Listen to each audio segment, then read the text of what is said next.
Hello and welcome to English in Brazil. Eu sou a Karina e uma das perguntas que eu mais recebo aqui no meu canal e nas minhas outras redes sociais é: como é que eu faço para montar frases em inglês? Karina, eu já sei um monte de palavras, eu já sei algumas expressões, só que eu não consigo ainda juntar essas palavras e expressões para formar frases. E há muitos motivos para isso. Na verdade, a aquisição de uma língua estrangeira é um processo, né? Então, aos poucos isso vai melhorando. Mas uma coisa que pode estar faltando é o conhecimento de estrutura, de gramática da língua mesmo, porque é a gramática que vai unir todas essas palavras, esse saco de palavras solto em sentenças. Então hoje eu vou te ensinar uma estrutura muito útil para que você consiga começar a fazer frases um pouco mais complexas em inglês, que são as relative clauses, orações relativas que a gente faz com relative pronouns, pronomes relativos.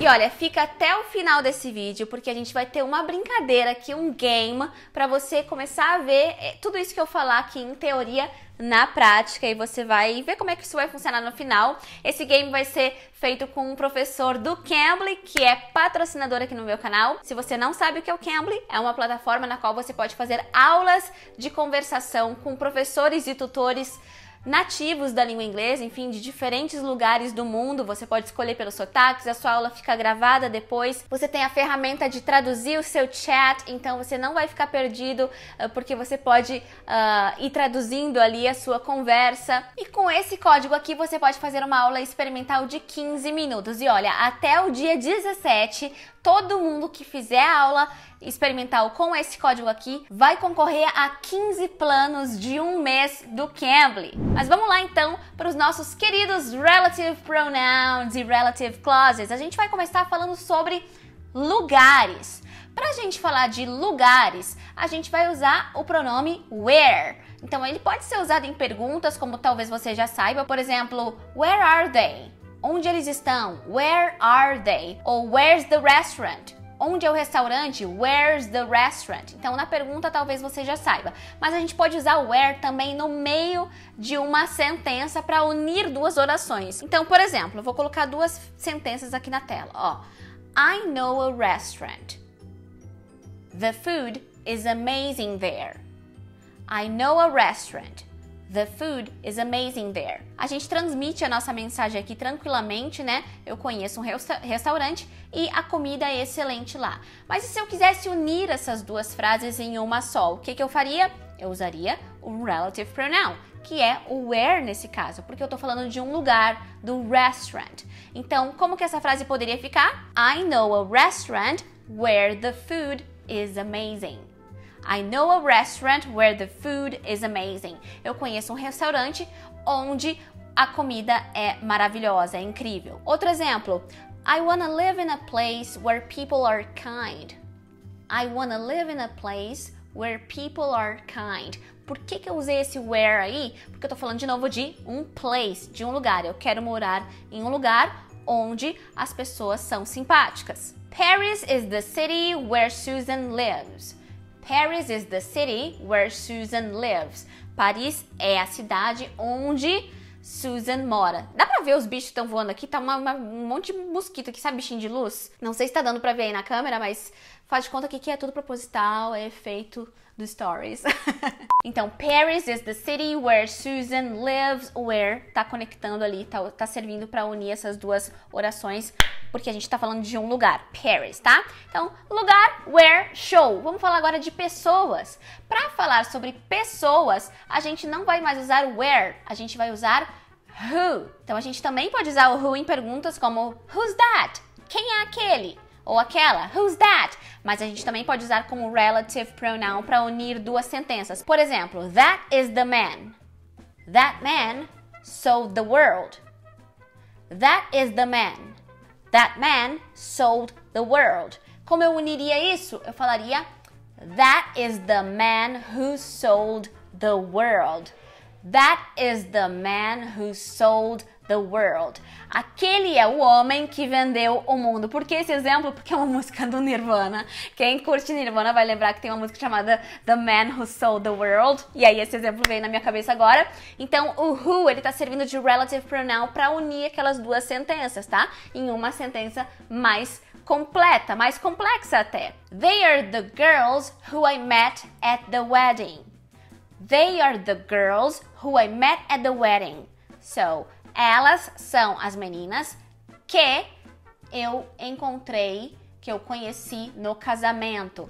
Who I met. Tá vendo que tanto o where quanto o who, eles podem ser traduzidos como que no português? Então, em português a gente tem o que para quase todos os exemplos que eu vou dar aqui hoje, mas em inglês a gente tem um para cada situação. A gente já sabe que então que para places é where, para people é who. Vamos para mais um exemplo agora? Você já conhece o who, mas você já viu esse pronome aqui, o whose, alguma vez na vida? Para que serve esse whose? O whose ele vai servir para indicar posse. Posse, que algo pertence a alguém. A gente vai usar ou para pessoas ou para animais de estimação, porque às vezes a gente usa as mesmas ferramentas da língua que a gente usaria para um ser humano, a gente usa para animais de estimação, porque tem esse fator que eles são ser humaninho, né? São ser humaninho já, então a gente trata eles como gente, tá? Mas então, por exemplo, I met a girl. She has a black dog. Poderia ser I met a girl whose dog is black. I met a girl whose dog is black. Eu conheci uma menina whose dog, cujo cachorro é preto, tá? Então esse whose normalmente pode ser traduzido como cujo no meio dessa frase, para indicar essa questão de posse. Vamos ver outro exemplo aqui. Coldplay is the band whose music I want to play at my wedding. Coldplay is the band whose music I want to play at my wedding. Então, the band whose music, a banda cuja música, a música pertence ao Coldplay. Esse é um exemplo, inclusive, que eu uso no meu curso, o curso English in Brazil, tá? Então, esse whose em meio de frase, ele vai significar cujo. A gente pode fazer perguntas com whose também. Então, por exemplo, whose book is this? De quem é esse livro? Então, whose book is this? O whose na pergunta é de quem é? De quem, tá? Então, whose pensa é posse. Agora vamos falar de which. Which, que tem a mesma pronúncia de bruxa, mas a escrita é diferente, tá? O which, relative pronoun, a escrita é essa aqui. Pra que a gente usa which? A gente vai usar pra coisas ou para pessoas também, enfim, dependendo aí do contexto. Então vou dar de novo um exemplo aqui do Coldplay, que é lá do meu curso. Olha só. Yellow, which is sung by Chris Martin, will be our first dance song. Então o que quer dizer essa frase? Então Yellow, que é cantada pelo Chris Martin, que é o cantor lá, o vocalista do Coldplay, será a nossa primeira dança, será a música que vai tocar na nossa primeira dança. Então, Yellow, which is sung, seria traduzido como, então, Yellow, que é cantada, então o which tem essa tradução de que, tá, também. Vamos ver um outro exemplo. That is the type of music which I want at my party. That is the type of music which I want at my party. Então, o que significa esse which aqui? De novo, significa que. Só que ele está se referindo a quê? A música, que é uma coisa. Então, esse ou aquele é o tipo de música que eu quero na minha festa. Que eu quero na minha festa, tá? Então, nessas duas frases, a gente pode usar o which, mas vale notar que essas duas são frases diferentes, tá? A primeira, a gente diz que ela é uma non-defining relative clause. O que é uma non-defining relative clause? Ela não é restritiva, ou seja, quando eu falo which is sung by Chris Martin, essa informação não é essencial para minha frase, tanto que ela tá ali entre vírgulas. Então a minha frase completa poderia ser Yellow will be our first dance song. Então eu não preciso desse which is sung. Então esse which is sung by Chris Martin é uma informação adicional, extra information. Então ela é uma non-defining relative clause, entre vírgulas. Agora a segunda frase, ela é uma defining relative clause. Por quê? Porque a informação que está seguida ali do which, ela é essencial para minha frase. Ó, that's the type of music which I want at my party. Eu não posso deletar essa parte porque minha frase não faria sentido, ó. That is the type of music. Ponto. né? Então, o which I want at my party é essencial. Então, a primeira é non-defining, a segunda é defining. O which pode ser usado em qualquer um desses tipos de frase, defining ou non-defining, diferentemente do nosso último relative pronoun da aula de hoje, que é o that, que você já deve ter visto, com certeza. Então, o that também pode ser traduzido como que no meio de sentença, mas ele só pode ser usado em defining relative clauses, aquelas em que a informação é essencial e não está entre vírgulas.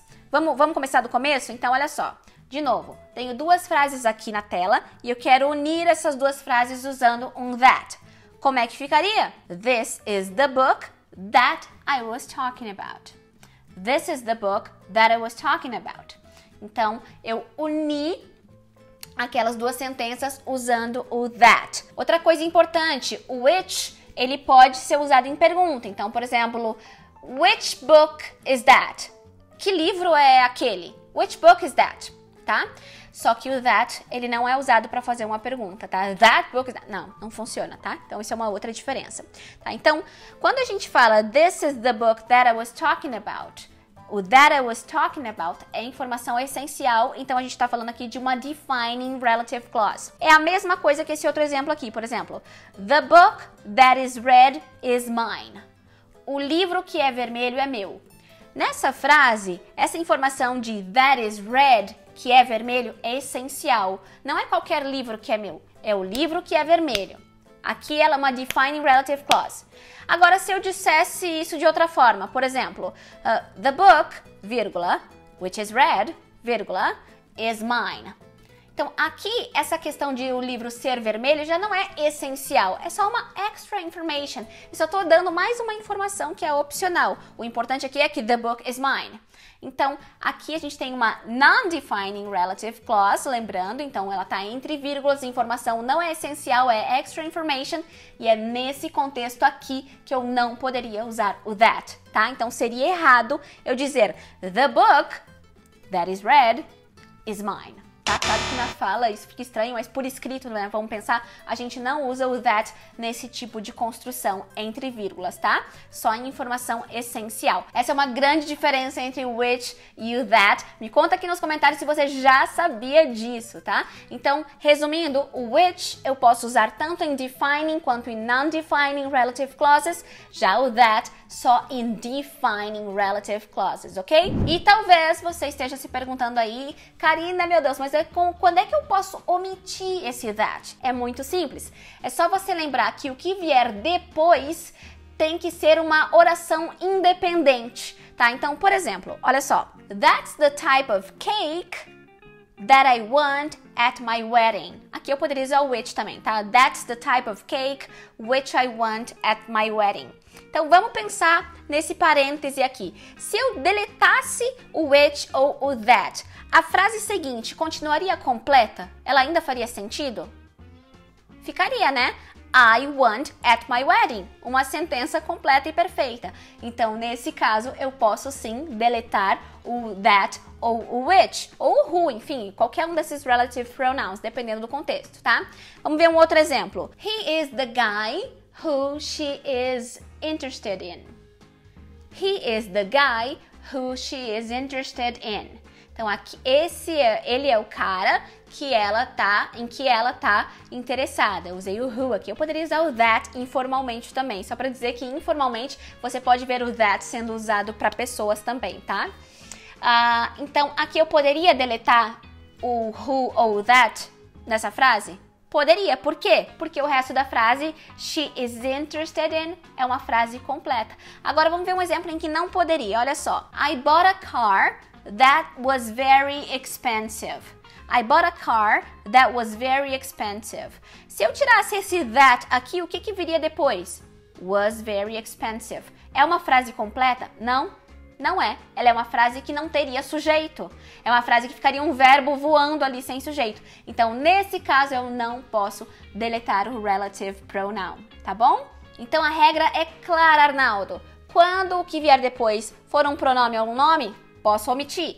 Quando o que vier depois for um verbo, eu não posso omitir. Então agora, para você ver tudo isso que eu falei aqui em contexto, a gente vai jogar o game que eu prometi para vocês. O professor do Cambly, ele vai definir algum objeto, alguma coisa ele vai definir usando um relative pronoun e você vai ter que adivinhar o que é que ele está definindo. As respostas vão estar aqui na descrição desse vídeo, mas não olha antes, tá? Tenta jogar o jogo tentando adivinhar e ativa as legendas se você preferir, tá? Bora!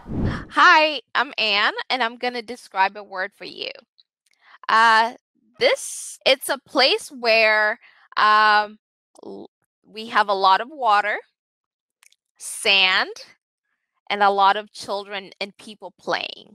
It's something which you usually put in your ear or you have on top of your head. This is a place where you can read a lot of books. This is a person who gives you medicine. This is an item which you load your clothes in and they get clean. It's a powder that you use to make your morning drink. It's an animal whose neck is very long. It's an item which you use to write. Então espero que tenha gostado desse vídeo. Me conta se gostou do game, como é que você se saiu e também me conta aqui se você achou útil essa dica, se ela te ajudou a entender melhor essa questão de relative clauses, relative pronouns e também a formar frases um pouco mais complexas em inglês. Se gostou do vídeo, clique em gostei, se inscreve aqui no English in Brazil, porque tem dica de inglês toda semana. Dicas e aulas de inglês toda semana. Um beijo!